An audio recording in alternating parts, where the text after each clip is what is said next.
来看台中传出虐待红婴案件，这个月初十有一个3个月大红婴仔，拿枪互老爸虐待到重伤，送去病院进前已经未喘气啊，加在急救了后恢复心跳，住伫家护病房。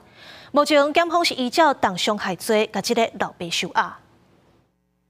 警方接到消防局通报，有一个3个月大的查甫婴仔，敢若受到家庭暴力。警方找到23岁的老爸，伊讲是因为抱囡仔的时阵无细力去弄着，才互囡仔目睭有乌青的状况。不过检方介入侦办，发现这个老爸对案发过程交代无清楚，而且讲法还起还倒。经检察官讯问后，认被告罪嫌重大，且有反复实施之余，原向法院申请羁押获准。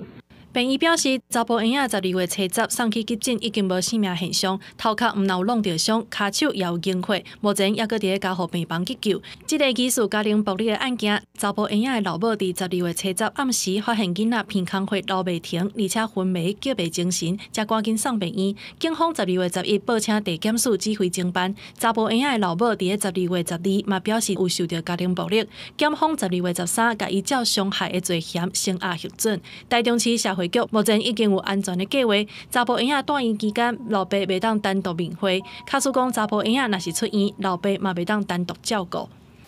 如果你的配偶事实上会有这样子的一个作为的话，周遭的邻居朋友，如果说也一旦发现说，有你的朋友或者是邻居有这样子的状况的时候，也请拿起电话筒113来做通报。监管基金会表示，老爸老母也被失手，常常因为囡仔的教养会冤家，应该爱对外求助。社福单位也应该对高风险的家庭主动关心。若准拄到家庭暴力，会当敲113专线，找人来帮助。记者综合报道。